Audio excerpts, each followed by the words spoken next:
성경 말씀은 고린도후서 5장 17절로 19절 말씀입니다.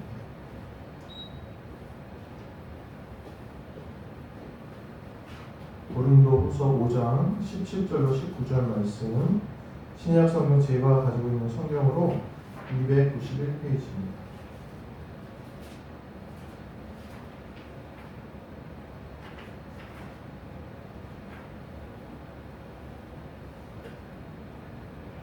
고린도후서 5장 17절로 19절 말씀입니다. 제가 봉독해 드리겠습니다. 그런즉 누구든지 그리스도 안에 있으면 새로운 피조물이라. 이전 것은 지나갔으니 보라 새 것이 되었도다. 모든 것이 하나님께로서 났으며 그가 그리스도로 말미암아 우리를 자기와 화목하게 하시고 또 우리에게 화목하게 하는 직분을 주셨으니 곧 하나님께서 그리스도 안에 계시사 세상을 자기와 화목하게 하시며 그들의 죄를 그들에게 돌리지 아니하시고 화목하게 하는 말씀을 우리에게 부탁하셨느니라. 아멘. 오늘은 화목하게 하는 직분이라는 제목을 가지고 같이 말씀을 나누도록 하겠습니다. 오늘 본문의 말씀에 의하면 오늘 우리에게는 직분이 있습니다. 어떤 직분이 있냐? 예수님처럼 이 세상에 살면서 평화를 전하고 화목하게 하는 그런 직분이라는 것입니다. 셰익스피어라는 유명한 극작가 또 작가가 있죠. 이 사람이 유명한 연극을 썼습니다. 희극을 썼는데 로미오와 줄리엣이라는 그런 비극을 썼습니다. 이 줄거리를 보자면 이탈리아의 베로나라는 곳이 있었는데 그곳에 몬테규라는 가문과 캐필류이라는 가문이 맨날 싸웠어요. 맨날 그 집안 사람들끼리 싸우고 치고받고 정말 원수도 그런 원수가 없을 정도로 사이가 안 좋은 가문이었습니다. 그런데 어느 날 이 몬테규 가문에 로미오라는 아들이 있었고 캐필류이라는 가문에 줄리엣이라는 딸이 있었는데 이 둘이 무도회에서 만나서 눈이 맞아버립니다. 사랑에 빠집니다. 사랑에 빠졌지만 이 두 가문이 너무나 원수라 그 사랑이 이루어질 수 없었죠. 그래서 로미오의 친구가 또 줄리엣의 친척이 싸우게 되고요. 결투에서 그 로미오의 친구가 죽게 되고 또 로미오는 이제 원수를 갚으려고 이 줄리엣의 친척을 죽이게 됩니다. 그로 인해서 이제 로미오는 도시에서 추방당하게 되고 또 줄리엣은 다른 이와 결혼하게 될 그런 처지에 빠집니다. 줄리엣은 그 결혼을 하기 싫은 거죠. 이제 사랑하는 로미오가 있으니까. 그래서 그 결혼을 모면하기 위해서 가짜로 이 잠에 빠지는 죽은 것처럼 보이는 죽음을 위장하는 약을 먹고 깊은 잠에 빠집니다. 그런데 이 사실을 알지 못하는 로미오가 이 줄리엣이 죽은 줄 알고 그 죽은 대로 찾아와서 줄리엣 앞에서 스스로 목숨을 끊습니다. 그리고 이후에 이제 줄리엣이 깨어나 보니 어떻게 되겠어요? 로미오가 죽어 있죠. 그래서 이 줄리엣도 스스로 목숨을 끊는 그런 아주 비극적인 이야기를 다룬 그 내용이 바로 이 로미오와 줄리엣이라는 소설, 비극 그런 문학입니다. 이야기를 보면요 정말 답답하고 힘든 게 있습니다. 계속 서로 원망하고 서로 미워하고 서로 분노하고 그 다툼을 끊지 못한다는 거예요.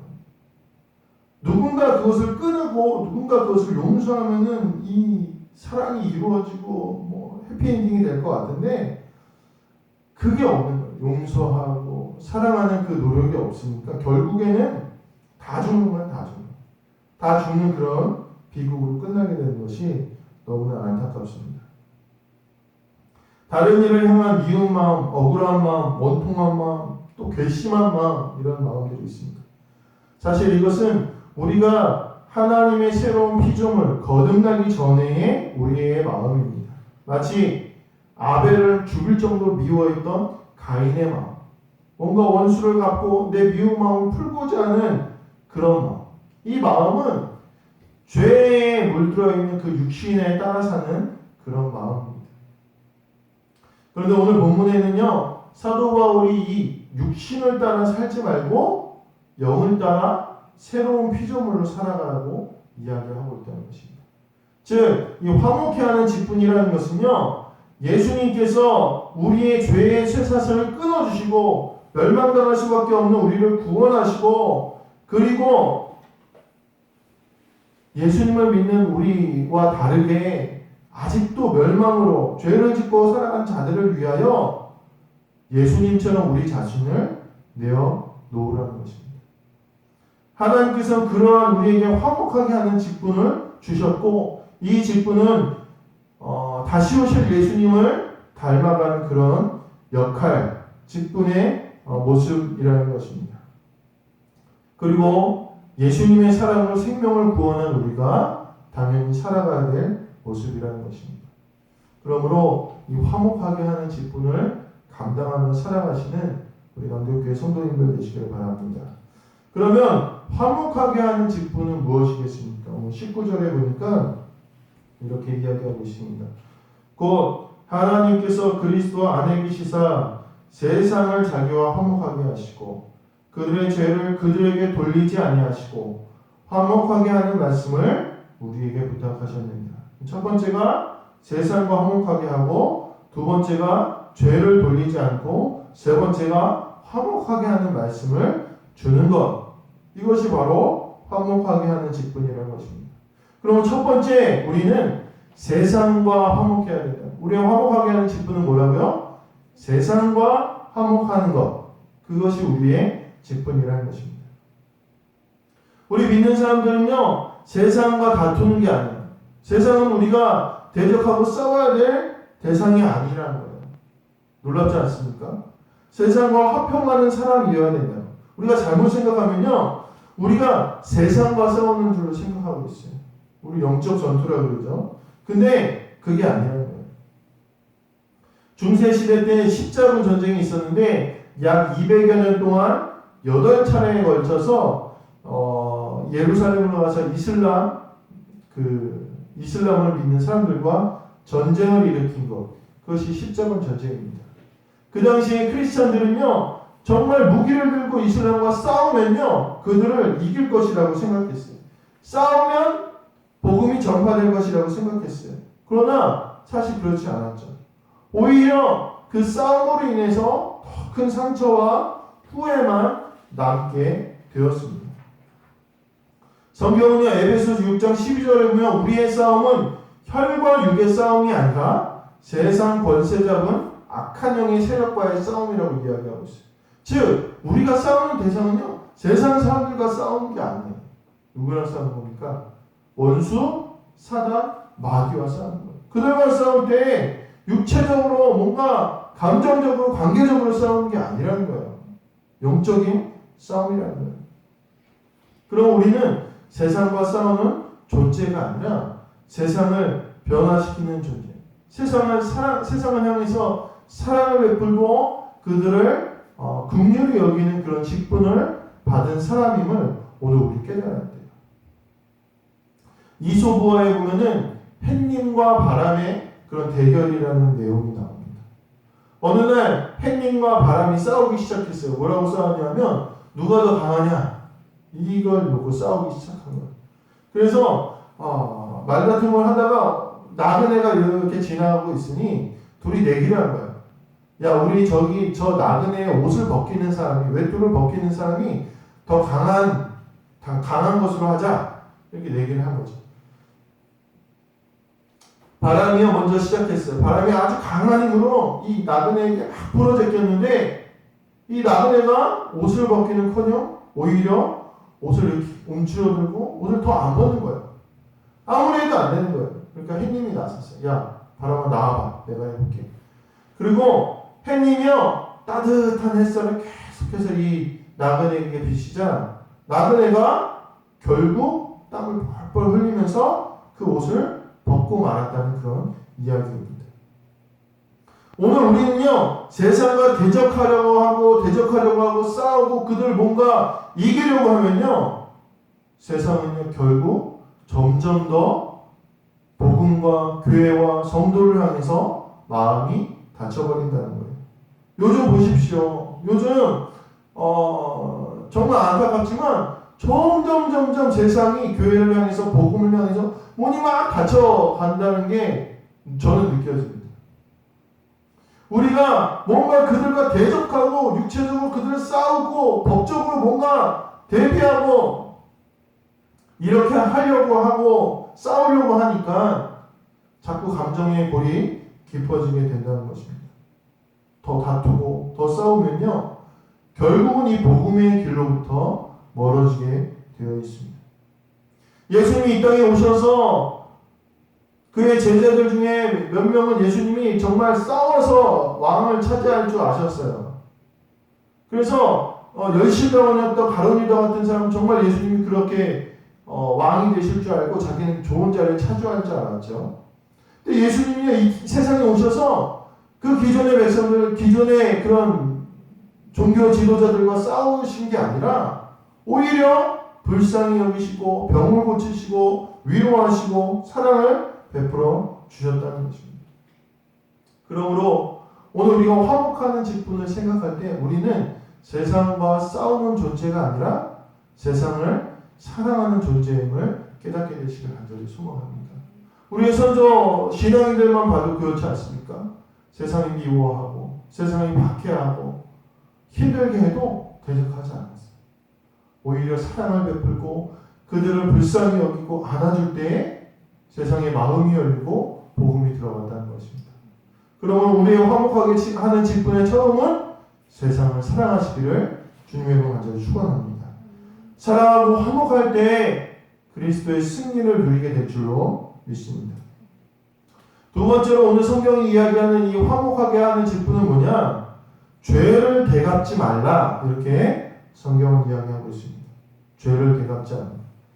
화평하게 하는 데 있어서 이제 가장 큰 효과적인 방법이 바로 이 용서라는 것입니다. 아까 로미오와 줄리엣의 이야기도 했지만 누군가 용서했으면, 누군가 희생을 감수했으면 사실 끝나는 거였어요. 근데 이 용서하는 걸 못해서, 희생하는 걸 못해서 그런 다툼과 분쟁이 끊이지 않게 된 것입니다. 요한복음 8장에는 가늠하다가 현장에서 붙잡힌 여인의 이야기가 나옵니다. 모세의 율법에는요, 이 가늠하다가 붙잡힌 여인은 돌로 쳐서 죽이라고 그렇게 말하고 있습니다. 그래서 사람들이 끌고 와서 예수님께 물어보죠. 이 여인을 어떻게 할까요? 돌로 칠까요? 그러니까 법적으로 보면 당연한 이야기인데 예수님이 어떻게 말씀하시나, 또 율법으로부터 멀어지고 또 다른 얘기를 하면 좀 트집을 잡으려고 그렇게 예수님께 여쭤봅니다. 고발할 조건을 찾기 위해서 묻습니다. 그런데 예수님이 이렇게 말씀하시죠. 돌로 치되 죄 없는 자가 먼저 돌로 쳐, 이렇게 말씀하세요. 그랬더니 굉장히 충격적인 결과가 나옵니다. 수많은 군중들이 모였으니까 그 중에 한 명은 죄 없는 사람이 있어야 되잖아요. 그렇지 않아요? 그 중에 한 명은 내가 정말 마음으로 나는 진짜 하나님 앞에 깨끗하고 나는 정말 하나님 앞에 정결하다고 자부하는 사람이 있어야 될 거 아닙니까? 그런데 그 중에 한 명도 그런 사람이 없었다는 거예요. 그 많은 무리들 중에서 율법적으로 완벽한 사람이 없다는 것을 의미하고, 그것은 굉장히 충격적인 사건이었습니다. 며칠 전에 저희 딸이 저한테 물어보는 거예요. 1,000원이 3개 2만원이야? 2만이야? 그런 거예요. 1,000원이 3개 2만이야? 저 이상, 1,000원이 3개는 뭘까요? 3,000원이잖아요. 근데 자꾸 저한테 1,000원이 3개 2만이야? 그러는 거예요. 그래서 이게 무슨 말인가 도대체. 그랬더니 알고 봤더니 1,000원이 퇴계 이황이야? 이 얘기였던 거예요. 그러니까 1,000원짜리에 보면 이제 퇴계 이황 선생님이 그려져 있잖아요. 그러니까 저한테 1,000원이 퇴계 이황이야? 이렇게 얘기했는데 1,000원이 3개 2만이야? 그런 거예요. 그러니까 저희 아내하고 저랑 우스워가지고 계속해서 놀렸어요. 1,000원이 세계 2만이냐? 1,000원이 세계 2만이냐? 이렇게 놀렸는데 계속 놀리다가 가만히 생각해 보니까 발음이 안 좋은 사람 또 한 명 있어요. 누굴까요? 제가 발음이 안 좋아요. 제가 발음이 안 좋은데 계속해서 아이를 놀리고 있었던 것입니다. 이게 얼마나 우스운 일입니까? 참 재밌지 않습니까? 똑같은 부족한 사람이 있는데 똑같은 부족한 사람들끼리 서로의 단점을 보고 놀리면요 결국은 다툼이 될 수밖에 없죠. 이것은요 계속해서 반복되는 거예요. 대를 이어가면서 원수가 되어서 갚아나가는 것이 바로 이런 모습이에요. 그러나 누군가가 그것을 끊어내면 누군가 놀려도 이해하고 놀려도 긍휼히 베풀고 미워해도 사랑하면요 그 다툼은 끊어지게 되어 있다는 것입니다.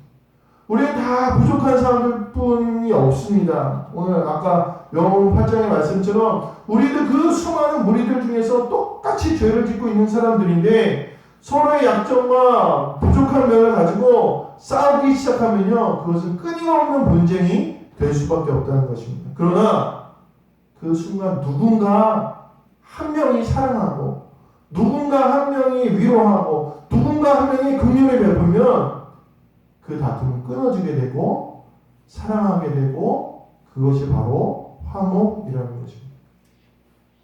오늘 하나님의 용서로 예수님의 대속으로 우리는 화평을 얻었습니다. 죄의 악순환을 예수님이 끊으셨습니다. 그러므로 그 화목하게 하는 직분을 받은 우리도 용서해야 된다는 것입니다. 우리가 용서하지 않으면 세상의 다툼은 끊어지지 않는다는 거예요. 그러므로 용서하고 죄를 되갚지 않는 화목하게 하는 직분을 감당하시는 우리 성도님들 되시길 간절히 소망합니다. 마지막으로 이 화목하는 직분의 마지막은 화목하게 하는 말을 하라 이렇게 마무리하고 있습니다. 이 화목하게 하는 말은 뭘까요? 그것은요 오늘 본문의 원어의 뜻을 살펴보면 복음의 메시지라는 것을 의미합니다. 그러니까 기승전 복음이야 성경은. 다 되고 나서 맨 마지막에 뭐가 있어야 돼요? 복음이 있어야 된다는 거예요. 이 복음이야말로 그들이 진정으로 하나님과 화목하게 하고 회복하게 하는 방법이라는 거예요. 잠깐 그들을 사랑하고 긍휼을 베풀고 희생할 수 있어요. 그렇다고 해서 완전히 변할 수는 없어요. 우리가 잠깐 사랑하고 용서하고 긍휼을 베푼다고 해서 그들의 죄가 없어지지 않습니다. 여전히 그들은 죄인인 것. 그들을 하나님과 완전히 회복하게 하기 위해서는 복음이 있어야 된다는 것입니다. 복음에 붙잡힌 삶이 없으면 우리는 다시 죄로 돌아갈 수밖에 없다는 것입니다. 그러므로 오늘 우리가 화목하게 하는 직분의 마지막은 뭐가 되어야 되느냐? 복음 전파가 되어야 된다는 것입니다. 이 복음이야말로 그리스도의 사랑이야말로 진정한 사랑의 변화가 있음을 깨달으시게 되기를 주님의 이름으로 간절히 축원합니다. 말씀을 마무리하도록 하겠습니다. 사실 그리스도인이 있는 곳에는 싸우는 마음이 변해서 용서와 사랑의 마음이 있어야 됩니다. 그리고 우리의 희생과 헌신을 통해서 악인이 용서받고 그들에게 구원의 길이 열려야 됩니다. 그것이 그리스도의 은혜를 받고 구원받은 새로운 피조물인 우리가 걸어야 될 화목하는 직분임을 잊지 마시게 되길 간절히 소망합니다.